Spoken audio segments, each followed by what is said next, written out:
Vamos a tener el mensaje en esta mañana, nuestro hermano Carlos, con un tema, el monte de la decisión. Así que oramos al Señor para que también sea usado por Él. Señor, estamos muy contentos de estar en tu presencia. De alguna forma también acercarnos al monte, a subir al monte espiritualmente hablando en esta mañana. Queremos estar delante de ti, delante de tu presencia, lo más próximo posible. Así que prepara nuestros corazones, prepara nuestro espíritu para que estemos dispuestos a escuchar tu palabra en el día de hoy. Y unge a nuestro hermano con el Espíritu Santo, Carlos Piedad. En el nombre de Jesús lo pedimos. Amén. Amén. Amén. Amén.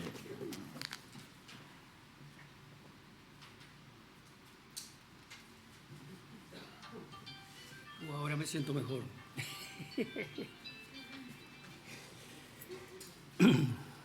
Buenos días a todos, queridos hermanos. De acuerdo al plan que se prepara en la iglesia en cuanto a la predicación, a mí me toca cada 2 meses. O sea que el anterior mensaje fue 2 meses atrás. No sé si me atrevería a preguntaros si alguien lo recuerda.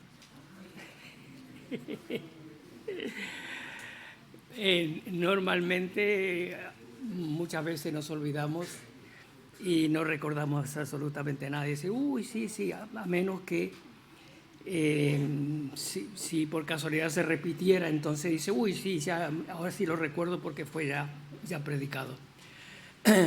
De todas maneras, vamos a retomar un poquito la historia en donde la hemos dejado. Recordamos que habíamos hablado acerca de Elías, del profeta Elías, ¿y dónde lo dejamos? ¿Dónde estaba? ¿Cómo? ¿Dónde lo dejamos?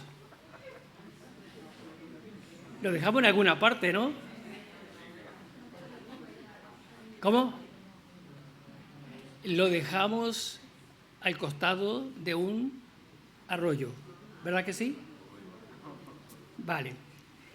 Recordamos lo que me había pasado en el capítulo 17, cuando Dios le dice, después de lo que había sucedido en cuanto a el mensaje que dio a Acab de que no llovería por 3 años y medio, y entonces inmediatamente luego después Dios le dijo que debía ir al arroyo Querit, bebería del agua del arroyo y los cuervos le traerían pan y comida.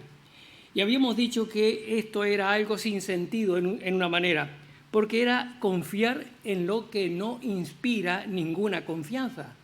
Porque la comida natural de los cuervos es carne. ¿Y cómo es posible que los cuervos, en lugar de comérsela, fueran a traer a Elías? Y la otra cosa, Elías acababa de decir a Acab que no llovería por 3 años y medio. ¿Cómo es posible que pudiera confiar en que el arroyo iba a estar corriendo, que iba a seguir teniendo agua, a pesar de que se había anunciado, Dios lo había dicho de forma bien clara, de que no habría lluvia durante todo ese tiempo? ¿Y qué arroyo aguanta si no hay agua que pueda suplir, volver a correr por su caudal? Pero allí está precisamente el mensaje: confiar en lo que no inspira confianza. Es decir, Dios está diciendo en forma bien clara que nosotros debemos hacer nuestra parte, Dios hace la suya y nosotros debemos precisamente ejercitar nuestra fe. Y mientras Acab lo buscaba por todas partes para matarlo, y dice que buscó por todas partes a Elías porque quería quitarle la vida, Elías estaba allí escondido en el arroyo, bebiendo del agua y siendo alimentado por los cuervos. No hay una cantidad de tiempo exacta. Se dice que fue más o menos 1 año que estuvo en aquel lugar. La Biblia no lo dice, dice solamente unos cuantos días, pero se calcula que más o menos estuvo ese tiempo. Ahora, el asunto es que allí estaba Elías. Todos los días, por la mañana y por la tarde, los cuervos le traían la comida. Todos los días podía beber todo lo que quisiera del arroyo mientras iba corriendo. Pasaban los días, pasaban las semanas, pasaban los meses, y él estaba tranquilito allí, siendo alimentado de esa manera. Y en cierta manera, después de haber pasado un buen tiempo, podía haber dicho, bueno, ya está todo bajo control, no tengo que preocuparme absolutamente de nada. Pero Dios no quiere que nosotros hagamos una tienda, por así decirlo, y nos quedemos estancados. La fe cristiana es de continuo movimiento. Debemos seguir siempre adelante confiando en lo que Dios tiene para cada uno de nosotros. Pasado algunos días, dice aquí este versículo, ¿qué pasó? Se secó el arroyo.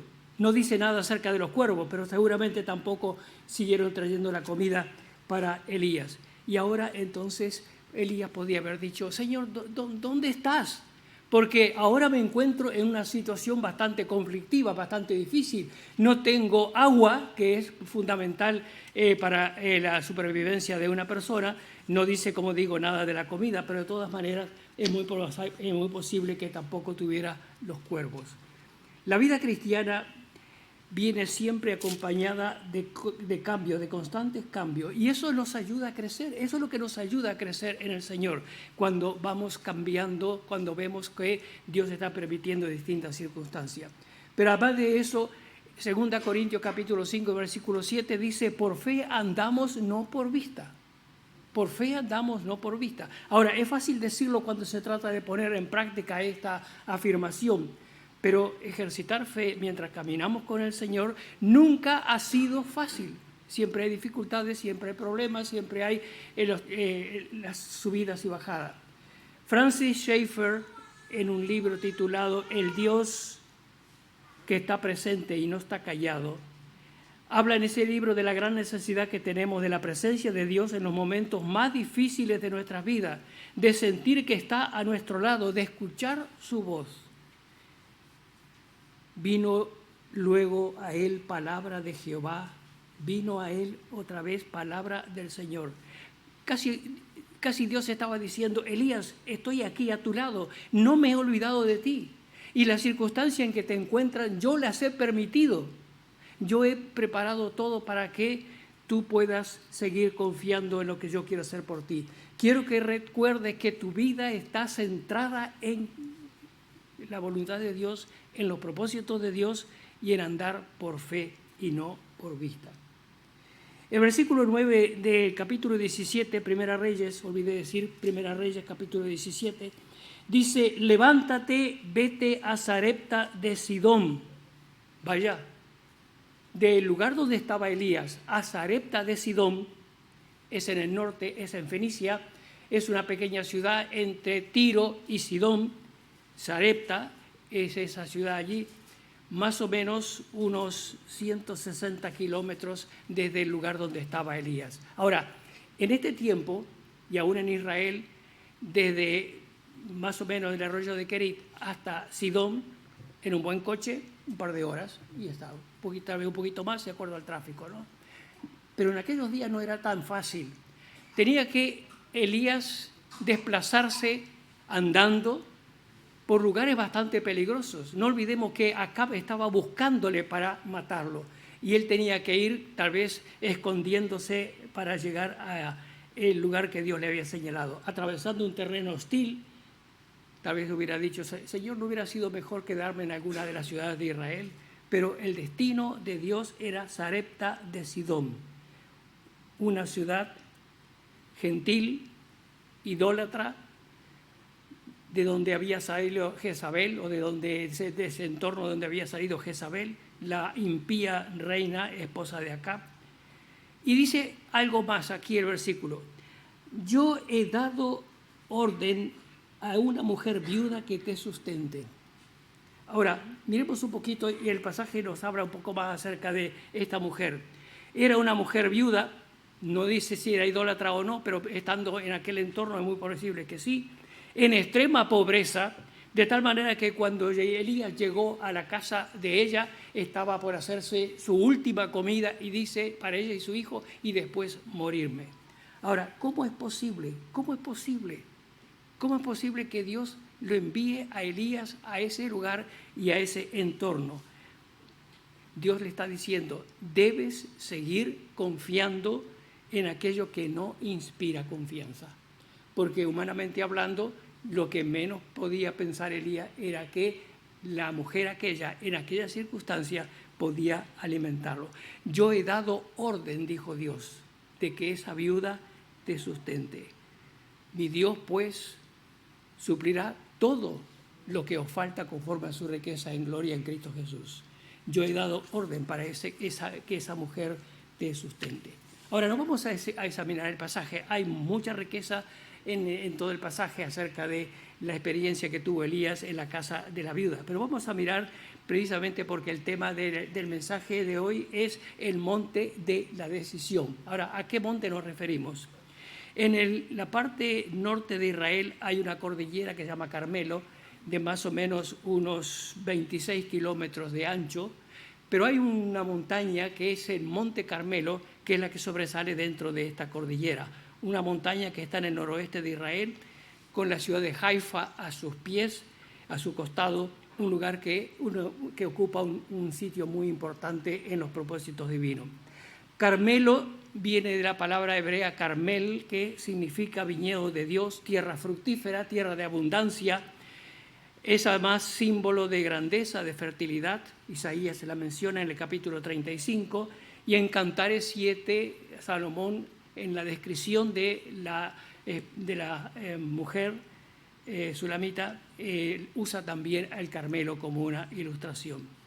La carretera que lleva a la cima de esta montaña tiene a su costado uno de los jardines más hermosos que pueden verse de una religión persa Bahá'í, pero son tan hermosos que han sido catalogados como de interés cultural. Las alturas del Carmelo son además conocidas como los lugares altos, o sea que en la Biblia se habla más de una oportunidad en que cuando Israel estaba siguiendo los ídolos, más de una vez sacrificó en los lugares altos, es decir, en los lugares donde se llevaba normalmente para hacer los sacrificios. Así que vamos al capítulo 18 de Reyes, y aquí tenemos varias cosas. Un lugar, el Monte Carmelo, un protagonista principal, Elías, un rey idólatra, Acab, un pueblo apartado del Señor, Israel, y un hecho asombroso que hizo que el Monte Carmelo se convirtiera en uno de los lugares más extraordinarios de la Biblia. ¿Qué sucedió en el Monte Carmelo? Elías tenía un mensaje para Israel, y el Señor tiene un mensaje para todos nosotros en este día. No olvidemos que Acab era el rey más impío, que se había casado con Jezabel, una tremenda mujer idólatra, impía, pero todos los calificativos que se le puedan dar le caben, puesto que era tremenda, incluso en cierta oportunidad, para apropiarse del viñedo de Nabot, envió a matarlo. Ahora, la situación, las circunstancias que llevaron precisamente a lo que sucedió en Carmelo era por causa de la situación espiritual en que se encontraba Israel. Ahora, ¿qué sucedió para que Israel abandonara el culto al Dios verdadero y comenzara a adorar a Baal? ¿Cómo es posible que el pueblo escogido de Dios, especial tesoro, Éxodo 9:5, pueblo santo para el Señor, Deuteronomio 7:6, pueblo único de entre todos los pueblos que están sobre la tierra, Deuteronomio 14:2, todo eso lo dijo Dios acerca de Israel, fuera influenciado por una reina tan idólatra, tan déspota, tan malvada? Pero tal vez no deberíamos sorprendernos, sino preguntarnos cómo es posible que muchos que han profesado conocer al Señor, que han estado entre nosotros, que han cantado, que han orado, que han testificado, no están andando en los caminos del Señor. Yo creo que no cabríamos aquí si todos los que han pasado por aquí, por la iglesia, por nuestra iglesia, estuvieran aquí con nosotros. No cabríamos todos. Habría que hacer otra iglesia. ¿Qué estamos perdiendo? En la Biblia, en el Nuevo Testamento, tenemos a Demas en 3 saludos de las cartas del apóstol Pablo. Pero lamentablemente en la última, prácticamente lo que se llama el testamento espiritual del apóstol Pablo, pues fue la última carta que escribió antes de morir, dice: Demas me ha desamparado. Demas me ha dejado. Demas ha sido absorbido por el mundo. Demas se fue al mundo. ¿Cómo es posible? ¿Cómo es posible, después de haber estado con el apóstol Pablo, de haber visto cuán grandes cosas podía hacer Dios a través de aquel siervo de Dios? Pero debemos tener en cuenta lo que dice la palabra de Dios: el que ama el mundo es enemigo de Dios. Dice el apóstol Juan: no améis el mundo ni las cosas que están en el mundo. El que ama el mundo, el amor del Padre no está en él.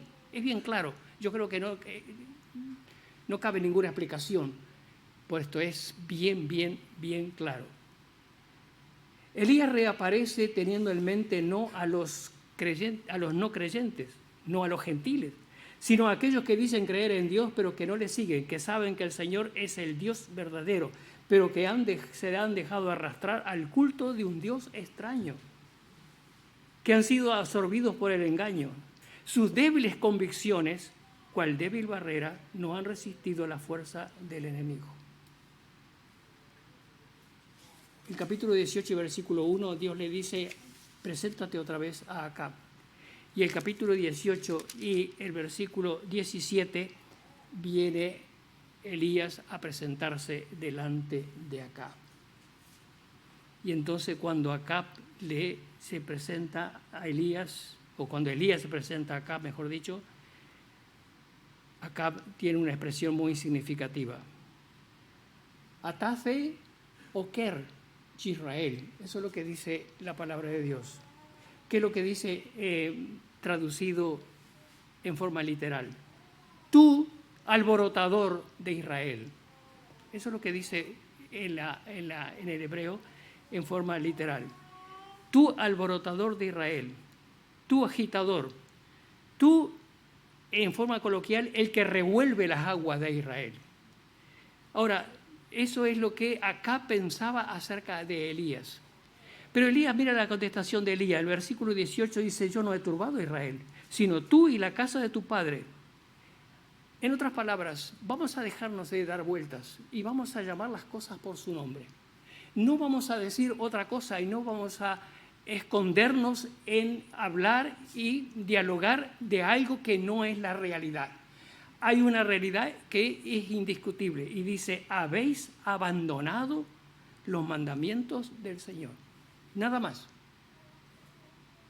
La Biblia es bien clara en cuanto a decir cuál es la situación de una persona, cuál es lo que está sucediendo con alguien que en un momento determinado deja de andar en los caminos del Señor. No se puede maquillar una situación, no se puede maquillar una desobediencia, no se puede maquillar una tibieza espiritual, no se puede escapar a un pasotismo espiritual, una falta de interés, a una rebeldía. Dejar los caminos del Señor no tiene ninguna otra razón. Habéis abandonado los mandamientos del Señor. Ya está. Y no hay otra cosa. Eso es precisamente el mensaje que el pueblo de Israel debía recibir y lo recibió. No hay otra cosa. No vengamos con excusas, no vengamos con otras razones, no vengamos que esto, que lo otro, que más allá. No. Habéis abandonado los mandamientos del Señor. Y la historia se repite a través de todos los tiempos. O sea, la historia siempre se ha repetido y se sigue repitiendo. ¿Por qué? Porque estamos viviendo en días de tibieza, de liviandad, donde todo vale, donde no marcamos una diferencia y donde el mundo en muchos casos ha ganado la batalla. Eso es cierto. Como lo he dicho en otras oportunidades, nos estamos volviendo religiosos. Estamos en la religión evangélica. O sea, tenemos una manera y una forma de actuar cómoda y no marcamos una diferencia. La historia se repite a través de todos los tiempos. Y nuestras razones, no importa el peso que tenga, no podremos tal vez convencer a algunas personas de que estamos haciendo lo correcto, que tenemos que actuar de esta forma u otra, pero podemos preguntarnos, delante de Dios, ¿podemos sostenernos? ¿Podemos sostener nuestra razón? ¿Podemos sostener lo que nosotros creemos que debe ser sostenido? Versículo 19. Envía pues ahora y congrega a ver todo Israel en el monte Carmelo, y los 450 profetas de Baal y los 400 profetas de Acera que comen de la mesa de Jezabel. Entonces Acab convocó a todos los hijos de Israel y reunió a los profetas en el monte Carmelo. Acercándose Elías a todo el pueblo, dijo: ¿hasta cuándo claudicaréis vosotros entre dos pensamientos? Yo miré el significado de la palabra claudicar porque no me sonaba muy apropiada. No estoy juzgando a quienes han puesto la traducción porque siempre se ha buscado palabras que sean más comprensibles para el lector. Pero de todas maneras, según la RAE, claudicar es ceder, darse por vencido, rendirse o renunciar. En cambio, la palabra en el hebreo tiene otra connotación, tiene otro significado. Dice, ¿hasta cuándo estaréis saltando?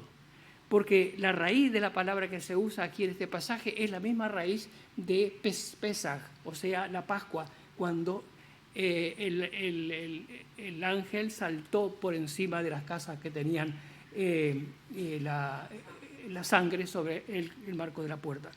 O sea, es la misma idea. Incluso hay otros sinónimos, por ejemplo, cojear o saltar o bailar. Pero todas ellas están hablando acerca de falta de estabilidad, falta de firmeza, falta de seguridad. Es interesante que la Biblia, la palabra, una traducción que fue publicada por Sociedad Bíblica hace tal vez unos 4 o 5 años, traduce de esta manera este versículo: ¿hasta cuándo seguiréis danzando una vez con un pie y otra vez con el otro? Es interesante, porque eso es lo que refleja realmente la palabra en el original. ¿Hasta cuándo estaréis saltando? ¿Hasta cuándo estaréis danzando? ¿Hasta cuándo estaréis saltando de un lado para otro? ¿Hasta cuándo estaréis saltando entre dos opiniones? ¿Hasta cuándo? Ese es el mensaje de Dios. ¿Hasta cuándo? ¿Hasta cuándo? Es un llamado de atención a tomarnos las cosas del Señor en serio. O sea que en la situación en que estaba el pueblo de Israel, estaba precisamente haciendo eso, saltando de un lado para otro. Y Dios le dice, no podéis estar de esa manera. O eres frío o eres caliente, pero eres tibio, porque no tenéis una firmeza, no tenéis una base, no tenéis una decisión en cuanto a qué es lo que debéis hacer. La Biblia nos habla siempre de decisiones, debemos tomar decisiones. Josué, cuando reunió al pueblo en los últimos días de su vida, de su ministerio, de su trabajo para el Señor, cuando entrando al pueblo a la tierra prometida, dijo de esta manera: vosotros hacéis lo que queráis, yo y mi casa serviremos al Señor. Era la decisión que había hecho. La Biblia habla en muchas oportunidades acerca de la decisión. Hoy es el día de salvación, hoy es el día, y realmente esa es la parte importante en cuanto a lo que tiene que ver con la decisión que debemos tomar. El capítulo 18 y versículo 21 nos habla acerca de precisamente esto. Si Jehová es Dios, seguidle.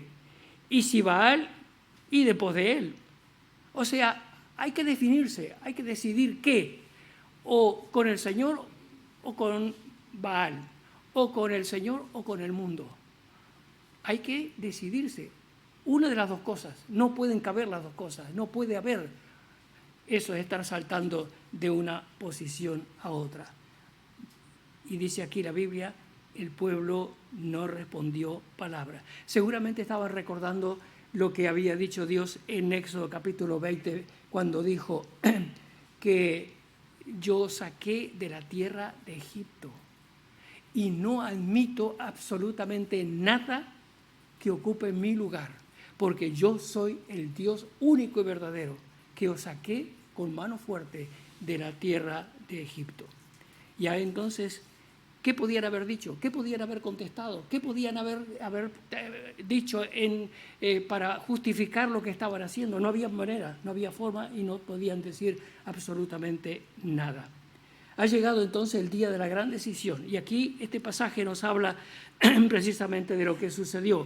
Elías pide a los profetas que traigan un buey, que lo corten en pedazos, que lo pongan sobre la leña. Hizo lo mismo también por su parte y dijo, el Dios que descienda con fuego, ese es el Dios verdadero. Y aquí este pasaje no vamos a leerlo por razón del tiempo, pero este pasaje nos habla acerca de todo lo que sucedió. Los profetas de Baal cantando, saltando, chillando, tratando de alguna manera de tener una contestación de Baal, pero nada sucedía. Elías se burla un poco de ellos y luego entonces pone la leña, prepara el buey y dice el versículo 36, sea hoy manifiesto que tú eres Dios en Israel. El versículo 37, respóndeme, Jehová, respóndeme, para que conozca este pueblo que oh Jehová, eres el Dios y que tú vuelves a ti el corazón de ellos. O sea, lo que Elías estaba haciendo era pidiendo que Dios se manifestara para que el pueblo se diera cuenta de cuál era el único Dios verdadero y a quién debían servir y seguir. Que tú eres Dios. Elías no buscaba ser reivindicado, sino que Dios fuera reconocido, que Dios fuera exaltado, que Dios fuera reconocido como aquel único digno de seguir, de servir y de honrar. Versículo 38 dice, cayó fuego del cielo, cayó fuego de Jehová y consumió totalmente el holocausto. Hebreo 12:29 dice, porque nuestro Dios es fuego consumidor. Y entonces el versículo 39 nos dice que Dios establece su autoridad y poder y el pueblo se arrepiente de haberse alejado de Dios. No esperamos, por supuesto, fuego del cielo, pero sin embargo Dios quiere que tomemos hoy la decisión de servirle, de honrarle, de seguirle de todo corazón. Cada vez que leamos la historia, esta historia, no, espero que no la leamos solamente en este momento, cada vez que leamos la historia del Carmelo es como si nos estuviéramos preguntando si de veras queremos servir a Dios de todo corazón o si preferimos seguir claudicando entre dos pensamientos. Nuestro Dios es único y Él no quiere ser compartido con absolutamente nadie. Que nadie ocupe mi lugar. Y concluimos con dos conclusiones. Una de ellas la tenemos en el versículo 40. Entonces Elías le dijo, prended a los profetas de Baal para que no escape ninguno. Y ellos lo prendieron y los llevó Elías al arroyo de Cisón y allí los degolló. 850 profetas, todos degollados. Qué conclusión más tremenda, ¿verdad? Pero eso es lo que se debe hacer cuando hay algo que estorba, cuando hay algo que no debe estar en nuestra experiencia como cristianos. Hay que terminar completamente con ello. Recuerdo hay otro pasaje que explica más o menos lo mismo, cuando Josué venció a los reyes que estaban oponiéndose a Israel, dijo a los principales del pueblo, poned vuestro pie sobre su cuello. O sea, hay que terminar con esta clase de cosas. No puede haber de ninguna manera una fluctuación en cuanto a la manera de actuar. O sea que, aunque a nosotros nos parece que hay mucha sangre derramada, que hay mucha gente que murió allí, que fue tremendo, me imagino que allí correría la sangre por el arroyo, por esa cantidad de profetas muertos, pero eso nos está diciendo de que la decisión de servir al Señor se debe tomar de una manera tajante, terminante y bien lógica. Y la otra conclusión es la que tenemos que dar todos nosotros. La otra conclusión la dejamos en las manos de cada uno de los que estamos aquí. Esta conclusión es la que nosotros debemos dar con nuestro compromiso, con nuestra dedicación, con nuestra entrega, con nuestra vida, con nuestro deseo de seguirle a Él de todo corazón y de que nada, absolutamente nada, ocupe el lugar que solamente a Dios le corresponde. Si Dios es el Dios verdadero, seguirle de todo corazón. Amén.